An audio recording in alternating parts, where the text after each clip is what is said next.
Well, I think there's a challenge here. And when you say you're leaving cloud and you're going to repatriate that, okay, what are you providing in your colo now? What are you providing to your developers? They're expecting to have a cloud-like experience. And so what you need to be providing for them is a private cloud. That's really what I think you're operating by and large. Welcome to the Cables to Clouds podcast.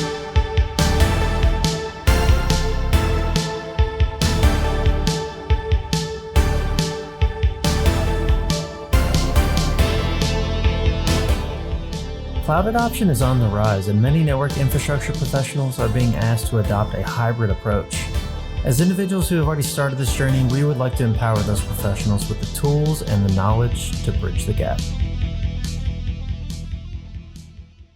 Hello, all you beautiful listeners out there, and welcome to another episode of the Cables to Clouds podcast. My name is Chris Miles at BGP Main on Twitter, and I guess we're at this point where we should probably start plugging TikTok. So I guess I have the same moniker on TikTok. I'm joined as always by my two lovely co-hosts, Tim McConaughey at Juan Golbez on Twitter and TikTok. Are you on TikTok? Actually, I'm Carpe DMVPN on TikTok. Just to make it complicated, he chose a different name. But Tim is probably the most active out of all three of us on TikTok. So definitely check out some of his content. He's doing some really good tech terms with Tim. If you like some alliteration, go out and check out his TikTok account. And as always, the TikTok-less Alex Perkins, who is at Bumps in the Wire on Twitter. Only on X for me. He calls it X. We're basically going to have to kick him off at this point. Yeah, dude. You're getting banned. You're like two more times that and you're getting banned. You're off. But yeah, so we have a very special show lined up for you today. So today we are going to be talking all about cloud repatriation. I don't know how many hot takes we'll get out of this episode, but there might be a few. And we've brought on a very special guest, Ethan Banks from the Packet Pushers Network. And I'll throw it over to you, Ethan, to give you a little introduction about yourself. I highly doubt there is anyone in this realm of networking focused podcasts that knows who we are, who doesn't know who you are. But you know what? Surprised. I enjoy being wrong, and for the sake of my enjoyment, let's hear it. Who are you? What do you do? I wish I was as popular as you guys seem to think I am. That's hilarious. I am Ethan Banks. I am the co-host of the Heavy Networking podcast over at Packet Pushers, packetpushers.net. Among other things, you can find me on our YouTube channel doing video bites and other such things. And I've been podcasting since 2010. And people came to know me online because I had a blog way back in the day. Like if you're an early Ethan Banks follower, you followed me in 2007, 2008 when I was blogging through my CCIE route switch. That's where it all started as far as online stuff for me. And yeah, that goes back. Gosh, that's getting to be, what's this, 2024, 2007 math. That's a lot of years. However many years this is, it's a lot of years. So thanks for having me on, guys. I'm glad to be here. Yeah, we're glad to have you. Of course, very glad to have you there. So, let's without further ado, let's kind of jump into the topic today. So I think, so for those not familiar, there is a show that you guys have on the Packet Pushers Network called Day 2 Cloud. I think I listened to a recent episode, which kind of sparked the interest in potentially bringing you on to talk about cloud repatriation. Mm-hmm. We'll plug that in the show notes as well. But let's just kind of jump into it. So cloud repatriation, Ethan, and I guess in simple terms, can you define what that is for the listeners out there who may not be aware? Yeah, cloud repatriation is all about you have a workload that's in a public cloud somewhere, AWS, Azure, GCP, something called Oracle Cloud, I think I've heard of. And you've got a workload up there, and now you're bringing it back. It's too expensive probably to run it out there for whatever your reasons are. And you're going to run it on-prem now. You're going to bring it back in, or you're going to run it in a colo. You're not doing it in the cloud anymore. You're repatriating that workload. And so that means you're providing the OS now. You're providing the networking now, all the other foundational infrastructure layers. I mean, again, maybe you're farming some of that out to a colo provider, but that's the big idea behind cloud repatriation. Yeah, or like an MSP or something. You're getting somebody to do some period of that for you. But yeah, you're taking back ownership, right? That's the main thing. You're taking it back over. You're going to run it yourself. Yep. I do actually wonder. I don't think I've seen data on this, but I wonder how many people that repatriate are doing it on-prem versus in a colo. Because it seems to me, like from what I've seen, is colo is very popular now, way more popular than it has been in the past, I think. I think you got to be a specific kind of organization to be able to effectively run your own infrastructure now. I mean, you're going to do perf tiles and raised floors and cable raceways and plumb all that electricity. And you want to be in that business? This doesn't make a lot of sense.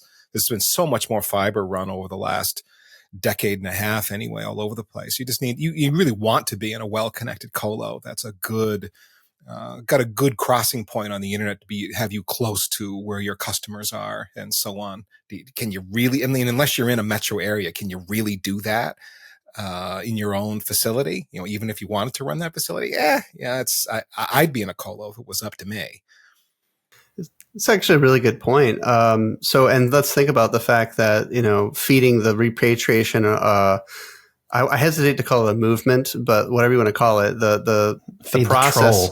The process that is repatriation means we had to move something there in the first place, right? So what about all of the CIOs, CTOs, whatever, that were chasing the pot at the end of the rainbow, 8 years ago that closed, that were like, we can close all our data centers, we move everything to the cloud, we don't need data centers anymore.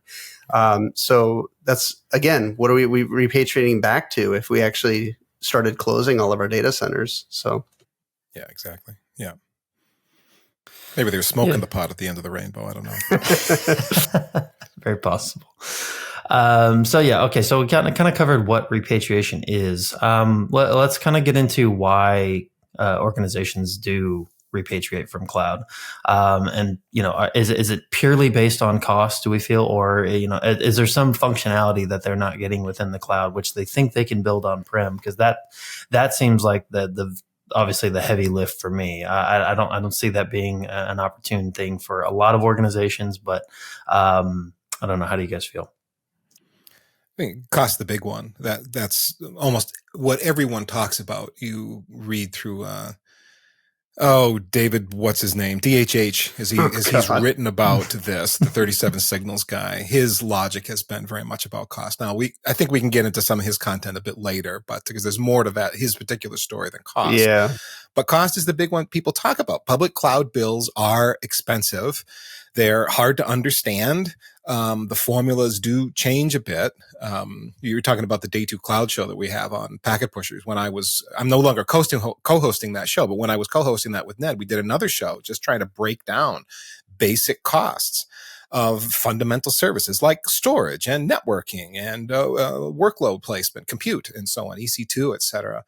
It's ridiculous. You can't fit it all in your head, what all the different costs are, how certain ones are kicked off when you're now going to be paying for X, whatever it is, and then what the different tiers are when you're going to get hit with certain things not other things.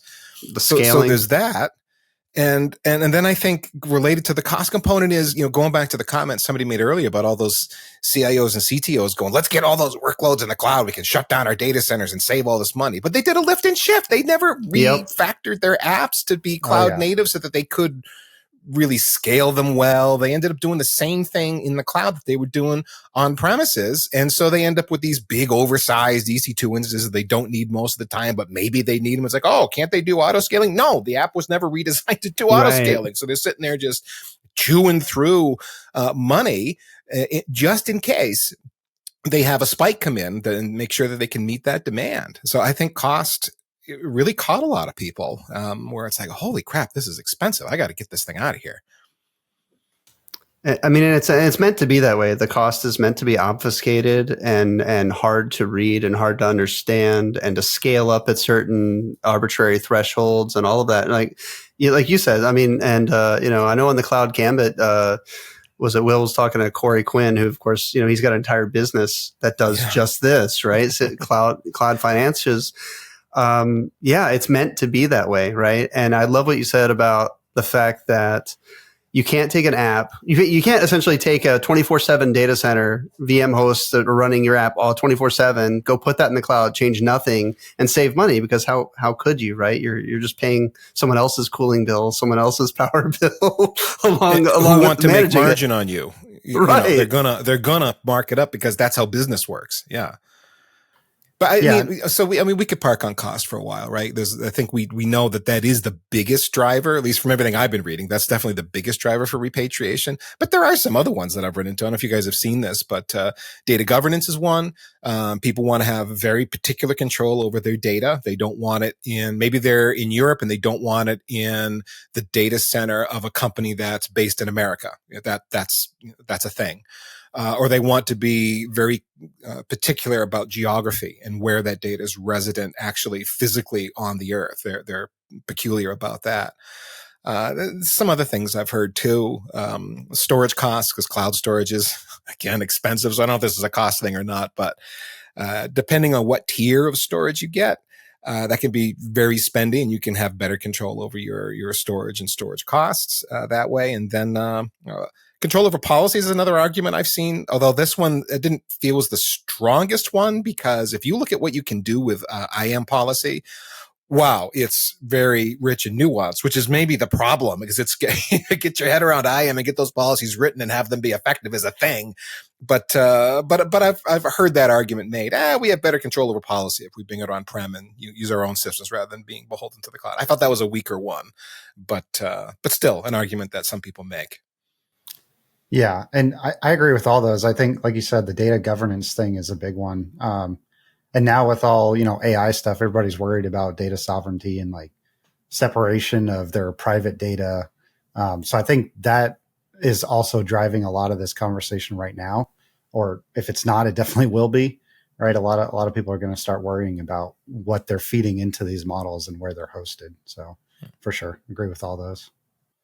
Yeah, I think AI is obviously it kind of exacerbated I think everyone always wanted to own their data, but now there's like a much more compelling argument that you should own it and stop it from making it into things that could potentially, make business decisions based on your data type things. So, not that that's, you mean someone else profiting from your data by using your data to train their AI? You mean?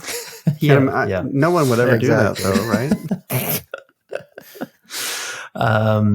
But yeah, that makes sense. And plus, I mean, it's hard to navigate too far away from costs. I mean, to the points you guys have made, that FinOps, I feel like FinOps is a thing just because of cloud, right? Like that probably wouldn't have ever come into the equation had cloud not been involved. And there's entire organizations, and that's potentially a separate products that you're using just to maintain opportune cost savings in each CSP that you're part of and things like that. So yeah, I think those are all great points. Well, real quick, so like Tim, you brought up Will Collins, right? He wrote an article back when VPC Lattice came out, and I'm looking at it. There are 3 types of charges. There's per hour, rough, man. per gigabyte, and requests. And this is common, aren't they? They're stacked on. Yeah, they're stacked. But people don't think about this. Yeah, exactly. People don't think about this, like all the different types of costs just within a single service, and then how they all tie together. Like it's a mess on purpose. Or like service insertion with something like Transit Gateway, right? You pay you pay all the different times it goes in and out of the TGW attachments for the security, right? Like it's ugly, man. And they do that. They keep it obfuscated on purpose, and it's really the ultimate microtransaction service, right? Where you can feed in pennies, and oh crap, my pennies just turned into a $1,000 bill, right?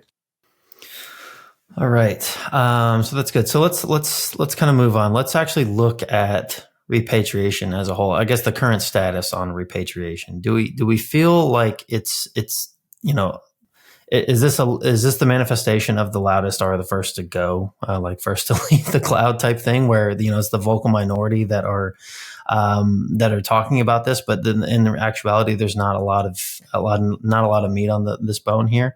How do you guys? What are you seeing out there? Is there a lot of people that are saying that they're doing this? If you refer back to the Day 2 Cloud show that we did, we had a guy on who'd done some research and reporting growth of what's happening within different clouds. Actually, I don't know if it was that show or a different show, but anyway, there was a show we did, whether it was the repatriation show or a different one, where he studied what the growth curves were and what the budgetary planning were for the big three cloud providers. And the point he was making was everybody's growing. Google's not investing as much as everybody else, but everybody's growing. I know some other reports have come out that have basically said, maybe they're not growing as quickly as they were, but they are all growing, the big three cloud providers. So if we look at that and we look at where they're standing up new data centers, where there's new regions and availability, where the submarine cable maps continue to grow. These guys are building out all their own networks globally. It's not as if they're like, oh, everyone's leaving, we should slow down. No, they're getting bigger and bigger and bigger. It's not slowing down from that standpoint. So are some people repatriating? Yeah. Is it enough that it seems to be materially impacting AWS, Azure, and GCP? Not really. I'm not seeing any data that suggests it's having a significant impact, like, wow, we need to have a marketing campaign to talk about the glories of public cloud and remind everybody the awesomeness that is, because they're leaving. We're not getting any messaging like that. No one's worried. No one's that concerned. So there's some people that are doing it. But another piece of this is, I don't think it's an all or nothing. I don't think it's like, we're going to repatriate, and that means they're leaving cloud entirely. Not likely. It means they're picking and choosing certain applications that just don't really fit and probably never should have moved to public cloud to begin with, and bringing it back because they can do that more efficiently. So I think it's a complicated story, the way it looks. And is it, again, materially impacting them? I don't think so. And have you guys seen anything that suggests that AWS or anybody else are getting particularly hurt by cloud repatriation? Definitely not repatriation itself. Obviously, I think in the last year, right, a lot of them have kind of lost a little bit of like the astronomical trajectory that they were. That had to happen eventually anyway. Yeah, that's what I mean. Yes. I don't think that's directly related to repatriation. Because like you said, they're building out so many data centers. They're still laying so much fiber. Like they're still growing like crazy and looking for more opportunities to grow even more. So I don't think it has any impact currently on the bottom line at all. Well, I mean, also pay attention to the loudest talkers about all the repatriation that's happening. Like who are the people talking the loudest about all this repatriation and how inevitable the whole thing is? It's a lot of, it's like Dell. It's like, it's like people that benefit from building data centers, right? And from bringing that stuff in on-prem. I'm not saying, I mean, obviously everybody's got an ulterior motive somewhere, but I mean, yeah, I'm with you guys. I don't, outside of, DHH, who, anytime anyone talks about repatriation, it's always that Basecamp article. Or, it's always, I mean, where's all the other people like, oh, we're getting the hell out. And it's always like, oh, mysteriously they're just doing it, but they're not talking about it. I mean, there's not that much content out there. You Google cloud repatriation, you're going to get half a dozen or a dozen articles that come up that are unique, and there's not a lot. There's DHH who comes in with hard numbers and a lot of specific criteria about how it worked, why they worked, what they spent, what they're saving, and why. They're super unique as far as I'm concerned. Right. What they're doing and why it works for them. It's not like the most common story in the world where some CTO from a company is telling their story and they run a company that feels like most of the rest of the organizations that we support. There's not a lot of data out there like that at all. Not to mention, I think the Basecamp article kind of goes over what they were replacing, and it was like a few racks of gear. It wasn't very this small astronomical, very small footprint. So yeah, it's like, yeah, if that's all you're getting rid of, then yeah, you're probably not going to see these, insane cost savings or insane, the movements and agility and things like that. So yeah, it's all contextual. It was a few racks. They bought a bunch of big metal, but only a few racks worth. Yeah, but their savings pretty quickly were able to recoup. I think they spent $600,000 on servers, something like that, and within a year they saved $1 million or a few million or something like that. But we're not right. We're not talking tens or hundreds of millions in their cloud spend. So far from the biggest organization out there. Yeah. I mean, there's an article that I'll link in the show notes from A16Z with Martin Casado and Sarah Wang, and this came out in 2021, right? And it's called "The Cost of Cloud: A $1 Trillion Paradox." And this was really, it's a bunch of evidence to support not that people should repatriate, but the reasons why people might look into it. And really, the main takeaway, if you don't read it, the main takeaway is there's a quote in here that's like, basically, you're crazy if you don't start in the cloud, and then you're crazy if you stay in the cloud. And I think that applies for so many people, like Basecamp. Yeah, you don't know your demand at first, so you start in the cloud, so you have that elasticity and evolvability. But once you get to a certain point, it makes sense to start wondering about repatriation for certain applications. And I think that's true for every company. It's the certain applications, right? Like we all know that there are applications that will never fit an elastic model. Like if you're, I don't know, whatever, pick an app where you just have to do chunking all day, every day, and that's what the app does. Like that's never going to make sense to just sit there in the cloud and have it do it, right? Especially if it's a static, what we call a static workload, where it's always doing the same thing. It's not going to grow. It's not going to shrink. So why are we running it on someone else's hardware? Like we're just paying someone extra to run the same compute. We could do it on-prem, right? So that makes sense to never have put in the cloud in the first place, much less repatriate, right? So if you can't take advantage of elasticity, it probably shouldn't be in the cloud. Yeah, there's definitely probably a cost, an internal cost of maintaining two operating models for things like that are on-prem versus in the cloud. But that's kind of just feels like the cost of doing business to me.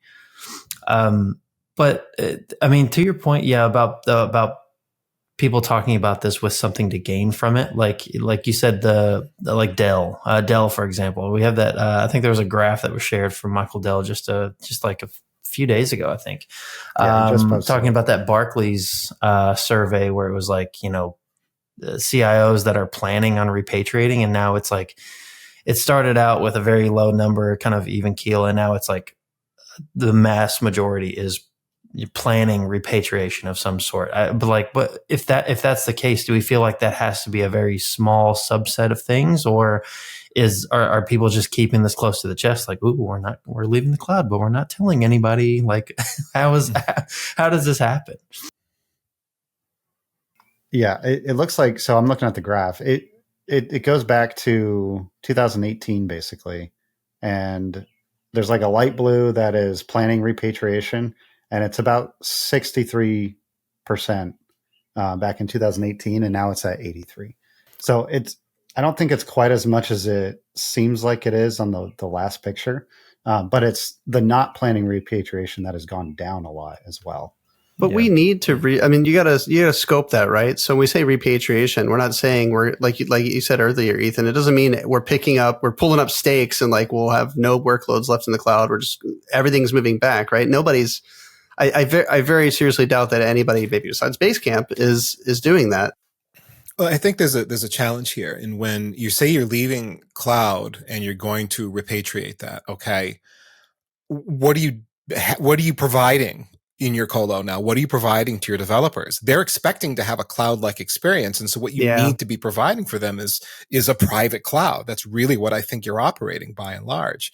You can't expect to have two different operating models. You can't go back to the way it was. You're not going back to a decade or 2 decades ago where you're throwing tickets over the wall so that someone can stand up a VLAN and ports and get a VM running and put security in front of it. And that was a month.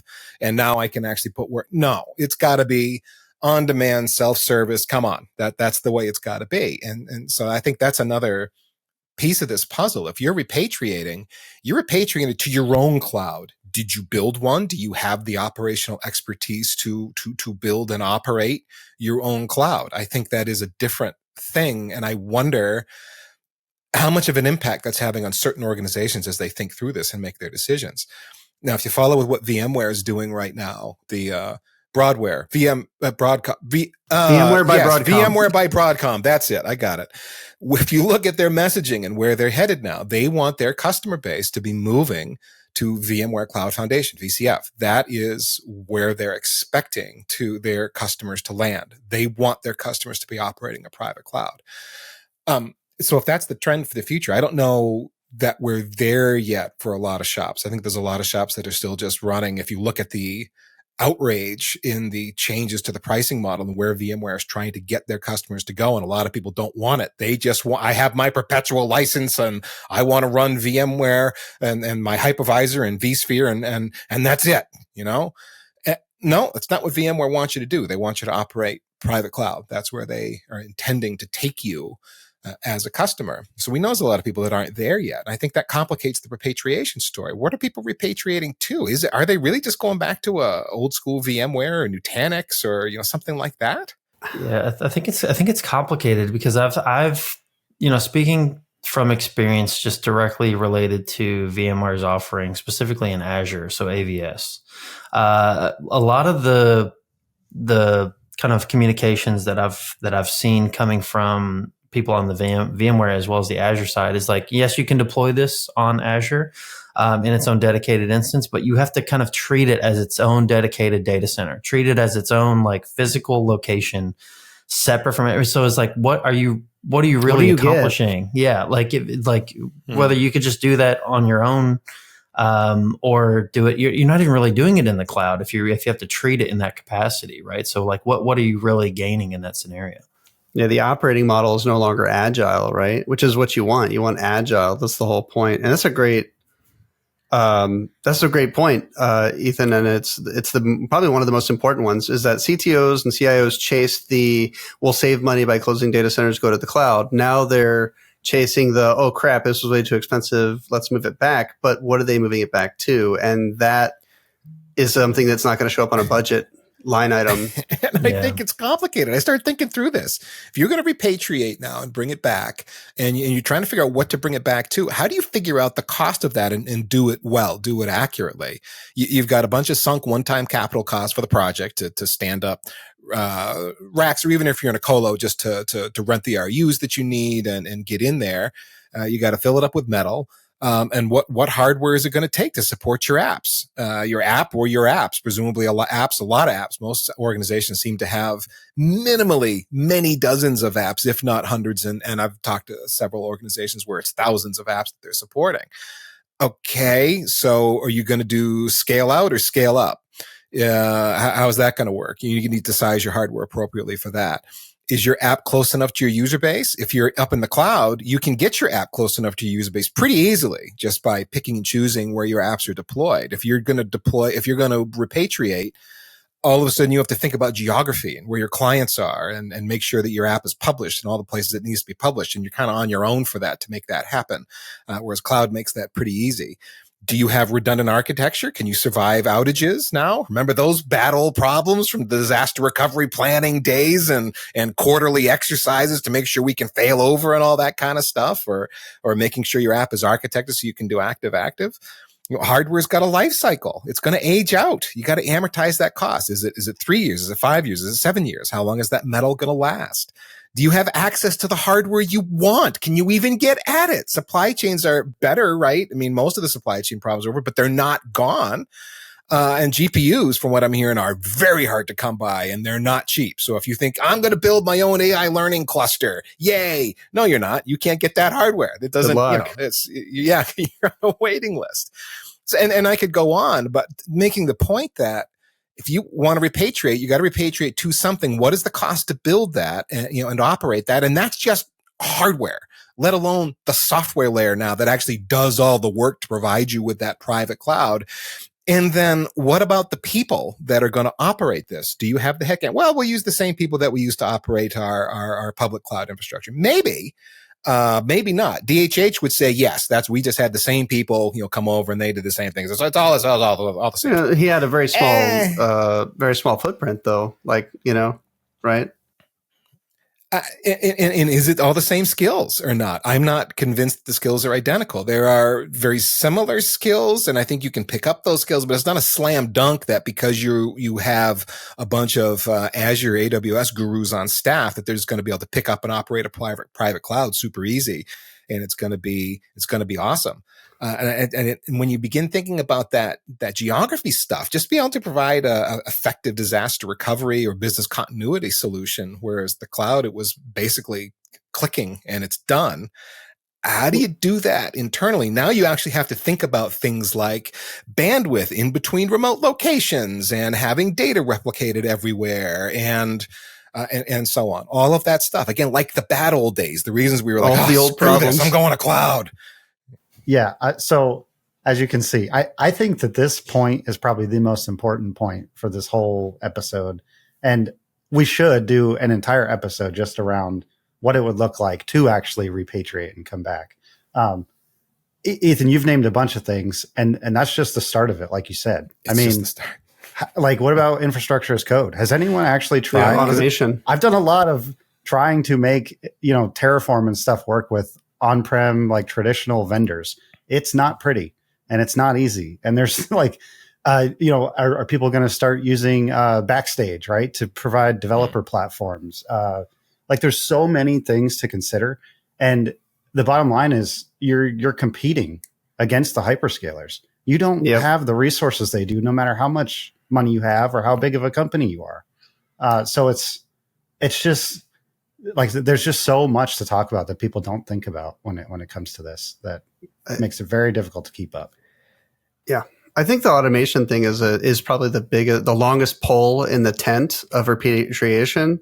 Like, you can go buy hardware, you can go buy software, you can hire people to run your VMware environment, but you can't provide, nobody out there today provides that on-demand experience, that agile experience of automation, spin up, spin down, elasticity, all of that stuff you get from public cloud. None of that is provided on-prem. You can't go to the store and buy that software. It doesn't exist, right? You've got OpenStack. You can, good luck trying to figure that, somebody's probably figured it out, but you can go build it with OpenStack, but it doesn't exist, right? Like, if you want to run it on-prem, if you want that cloud experience, you got to go build it yourself.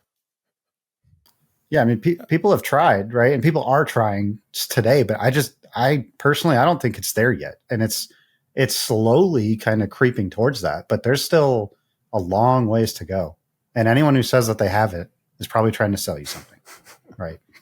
Yeah, and I think, I wonder if you do take a lot of the same clientele or the same workforce that's currently doing things in the public cloud and trying to move it on-prem. I think you're going to create this dynamic of people that are just, wondering about the good old days when things were all API driven and it was all built out for them, right? And now, because if you bring them on cloud, you're like, okay, you remember all those things that you liked about cloud?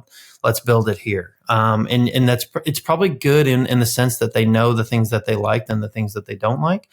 But it's immediately going to turn around on its head when they realize how hard it is to build the things that they like, because it's going to be just a daunting task to even step foot in that realm, right? So it's, so I guess that's a good segue. What is the future of hybrid? I'm glad we come around to this point, because I think we've been saying this since the start of this podcast, that hybrid is the future. We feel like that's always going to be the tent that fits most people. So what does the future of that look like? Are we looking at workloads that have been brought on-prem, but do we have this dynamic of disaster recovery where things fail over to the cloud, or if capacity needs reach a certain level on-prem, do we extend to the cloud? Is that a possibility? Like, where do we feel things are going to have to go from here? It goes back to what we were saying earlier. Not all workloads are cloud friendly, right. And even if I'm running them, if I'm repatriated, then I'm on-prem now. I guess you're saying, do I run them in cloud in an emergency? Because it's going to cost me dearly, but it's better than being down. Yeah, something pretty much. Like that. Yeah. Yeah. I mean, that seems viable, but again, what's your plan? Because of data, how much data do you have and where does that data need to be to support your app? The big problem with that isn't spinning up the workloads. It's the workloads having access to the data. Where does that data live? If you've got, gigabytes or terabytes of it. That's not quite the problem that petabytes is. You shoving this data across a wire somewhere to get it so that your cloud instance can actually use it, and being able to do that in a timely fashion can be a big challenge. Now, I always find these scenarios of, I'm just gonna, stand it up in the cloud real quick if we have a problem. Are you though? Because it's not. How exactly do you do that? The compute's one thing. The storage is a whole different animal. Where does the data live, and how do you get it where it needs to be? Yeah, that's always the question. I think another funny thing that I just thought of is, if we're talking about building a private cloud to compete with public cloud, and some of the examples that have been given are about applications that move to the cloud, just lift and shift. Well, if they were never refactored for the cloud, when you repatriate, they're still not ready for your on-prem cloud either, right? So there's still a lot of work, no matter what, to be done. Yeah, which is definitely going to affect things like, scale out versus scale up. If you can't scale out with the app because that's just not the way it was built, it kind of doesn't matter where you put that stupid thing. It just it is what it is. Just the cheapest to run. Yeah, it's. Another thing we haven't talked about at all is SaaS, but I think we didn't mention it at the top of the show. And we're talking about repatriation. I think SaaS is that's a different thing. That's a different discussion. But it does SaaS does come in a lot when you talk about hybrid, because there are companies that when they think about hybrid, they're like, well, we have this service and that service that we use. Yeah, that's not going to change. You're still going to use your SaaS offering, whatever it is, without that changing too much, and still consider yourself hybrid cloud. It's just not what we're talking about at the moment. I don't think it's the big deal here. Another challenge with hybrid to me is just the complexity of it. As you're running in two different environments, two different operational protocols, two different ways of thinking about things, two different cost models, two different amounts of proximity and latency to your user community. You have a complex network interconnection, potentially something as simple as a VPN tunnel, or as complicated as you care to make it, with different multi-cloud networking providers that you might layer on in the middle to manage that and manage the security of it for you. There's different skill sets that are involved there. You got to have those skill sets in-house to be able to support that. So you got to have the AWS people that also know how to run your private cloud, to a point we brought up earlier.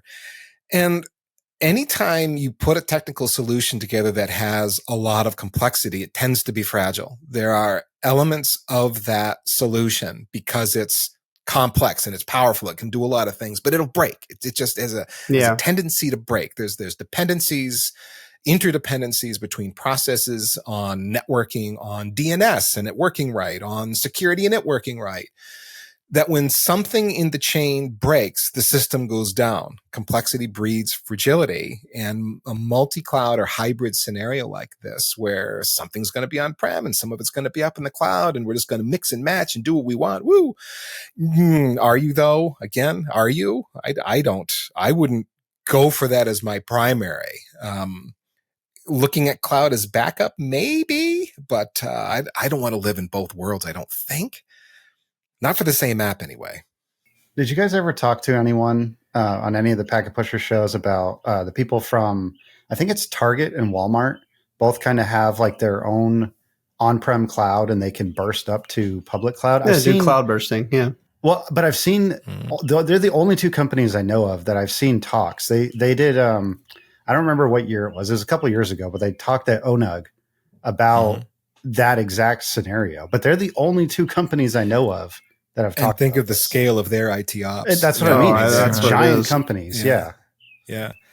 No, cloud bursting was that was one of the reasons you were gonna go to cloud, or it was one of the features the vendors are going to sell you, our ability to cloud burst. This goes back 10 years ago. Yep, exactly. It was like a thing, and it's just I'm the same as what you were saying, Alex. I don't know of really anybody doing it unless it's boutique and it's a shop that has the ability to bake that feature in. It's not like we all know about the software that allows us to do cloud bursting with a click. That doesn't exist. It's not a thing. Right. And it's almost like whatever app you write has to be written in that way. Like I wrote the app so that I could cloud burst it, right?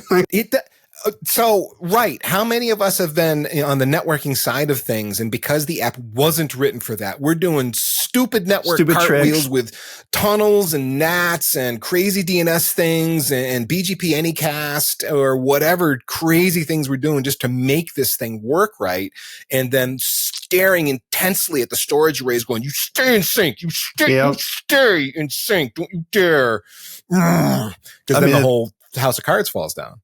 I mean, that one's the tale as old as time, man. Pick an app, run it anywhere. That's always been the case. That's always been the case. We wrote this shitty app and and we can't change it. So you just got to make it work.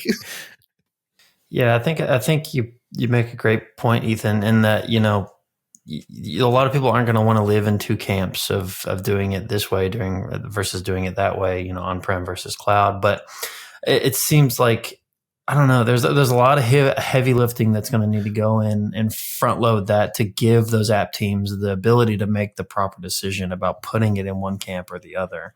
And how do you... I still don't, it's even not, I don't know. Yeah, it's still not going to be even that simple. I still think there are going to be use cases to have certain services that live in cloud and certain ones on-prem for sure, right? And there is going to be a need for multi-cloud networking. To me, the distinction, I would draw the line as if I want to run the same app in those two places. No, you don't. You don't want to do that. I agree with you. But you want to run a particular service up in the cloud because reasons, and you want to have this core app live here because reasons. Okay, you can kind of make that make sense. It's more like the two data center model, the multi-data center model, where you can kind of get your head around that and make it make sense. It's still complicated. And depending on the service, it might be, we're using this magical Azure service that does the thing. And so we have to stay plumb to the cloud because the Azure service is doing the thing. Okay, fair enough. You know, if that's what that is. And then it goes back to the networking people again to make sure the whole house of cards doesn't fall down. Well, I mean, so like Chris and I work at Aviatrix, right? And a lot of our customers are heavily invested, like most cloud customers are these days and more every day, in the Azure identity stack, right? Because it's seamless and works perfectly on-prem. And like, talk about hybrid. What about, you know, Azure AD versus on-prem AD and the syncing and all that, right? But also that extending identity to other clouds, right? So, I mean, the use case has been established for why you would do it. I think the question every organization has to ask itself is the complexity required to make this work? Is the juice worth the squeeze, right? At the end of the day, right? Is it worth it? Yeah. And there's no one answer for that, is there? You know, Is it worth it?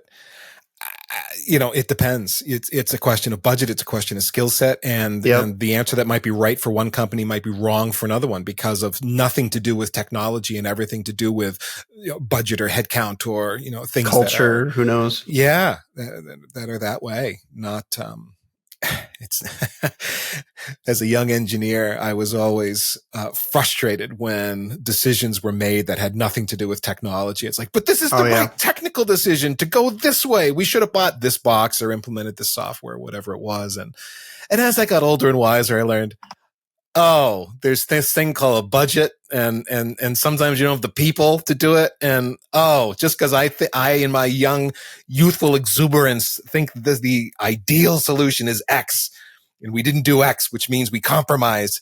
No, it means we did the right thing in face of all the circumstances.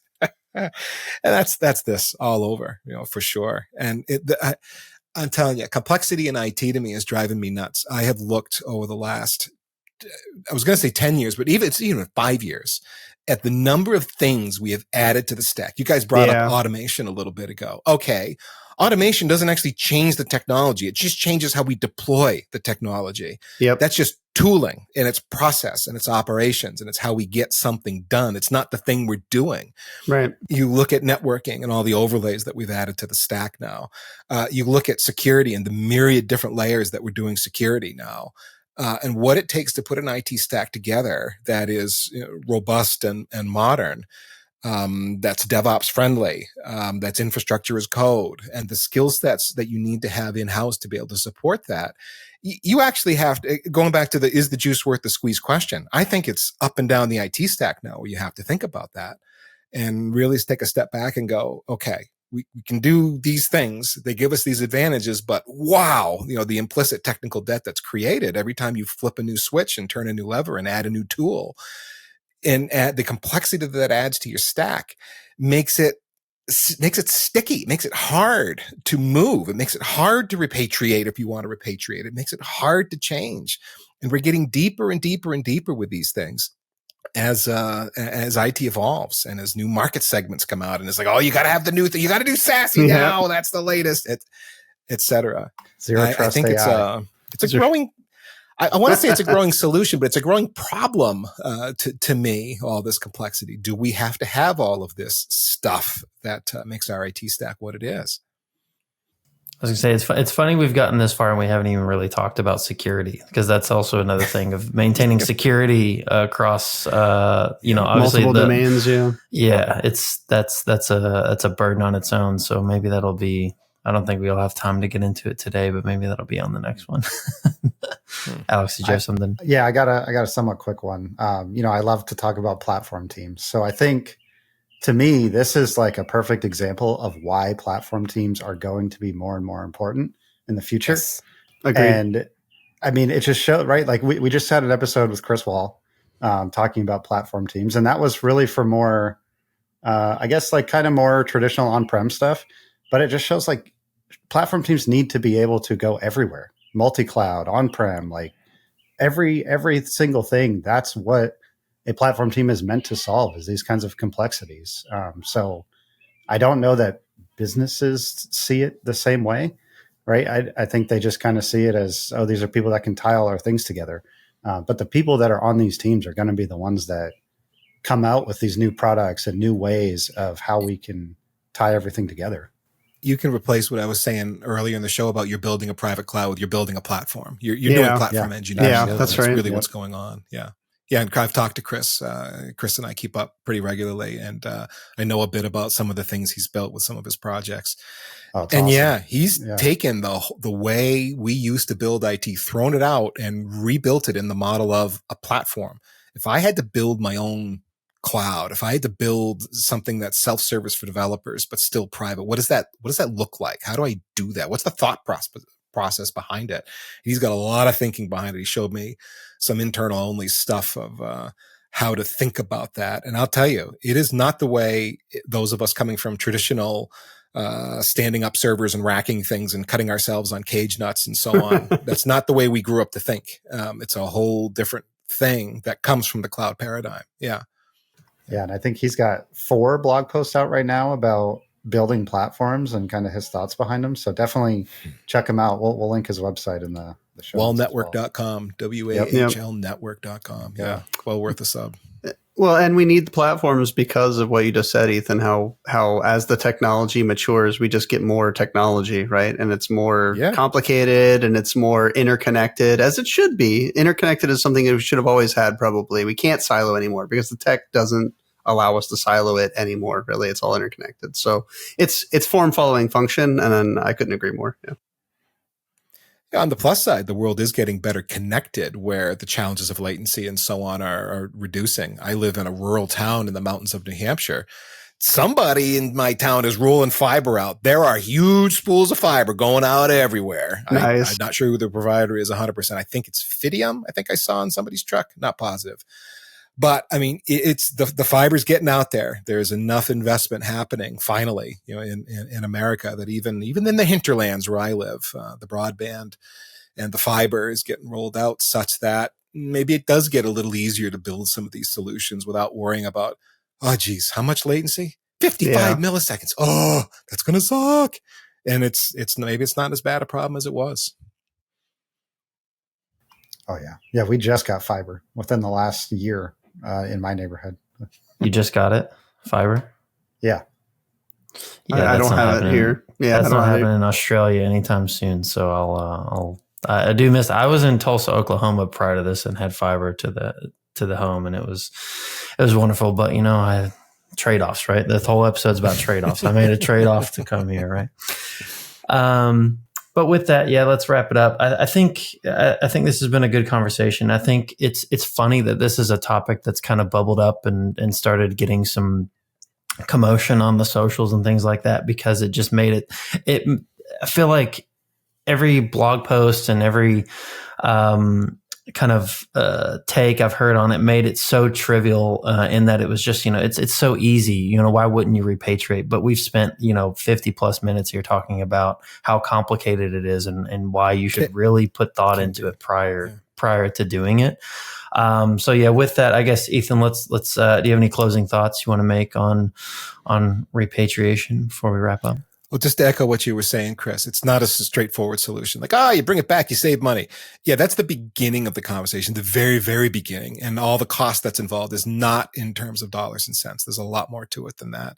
And to really make an intelligent decision about whether or not you're going to repatriate, you have to do a robust return on investment analysis. It's going to be a serious study with either your team internally, or you bring in a consultant that actually knows what's going on and knows how to quantify these costs and the non-dollar costs to help you figure that out. This is a serious undertaking, very serious undertaking. And if you don't remember the old days of what it was to run your own racks and run your own servers and your own power and cooling, even if you're doing it in a colo now, time to remember. And that's like a new business model. Right? Like someone could be like the opposite of the duck-bill group and do it for on-prem, right? Just figuring out all the financial implications. Exactly. Yeah, it starts with the costs of the CapEx and the OpEx, and then it goes to, do we even have the skills to do this? What does it take to scale up? Do we have the headcount? What does it take to find those people? And so on. How much agility? How does this extend our software development timelines? Because we don't have the on-demand anymore. Like, there's definitely a lot of stuff that doesn't end up in a budget sheet to think about. Yep, 100%. All right, with that, let's close it out here. So thanks again, Ethan, for coming on. This was great, and as much as you probably don't know how much people know about you, I know I've been listening to Packet Pushers for years. So it was great to have you on. And lastly, I'll give it to you. Anywhere you want to plug, where can we find you online? Yeah, 100%. Packetpushers.net. If you go there, we have not just the original heavy networking podcast, which is how Packet Pusher started, but several other shows as well. We've mentioned along the way here, Day 2 Cloud. We've also got specialty shows like if you're into wireless, we got Heavy Wireless with Keith Parsons. We have a security show now, Packet Protector with JJ Manella and Drew Conway Murray. Our weekly news show that I know a lot of people really like is Network Break.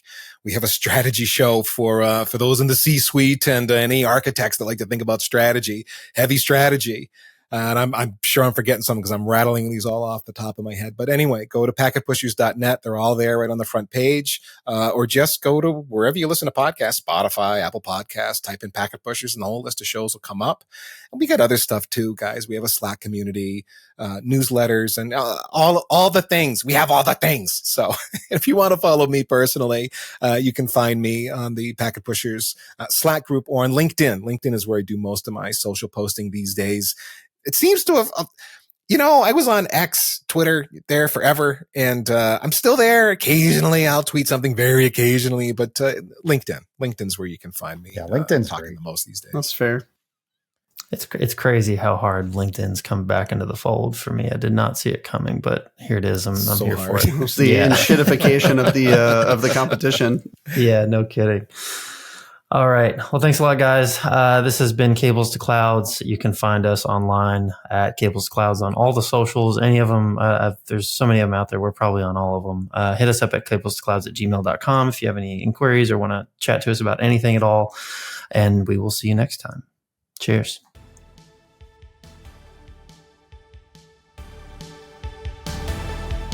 Hi, everyone. It's Chris, and this has been the Cables to Clouds podcast. Thanks for tuning in today. If you enjoyed our show, please subscribe to us in your favorite podcatcher, as well as subscribe and turn on notifications for our YouTube channel to be notified of all our new episodes. Follow us on socials at Cables to Clouds. You can also visit our website for all of the show notes at cablestoclouds.com. Thanks again for listening, and see you next time.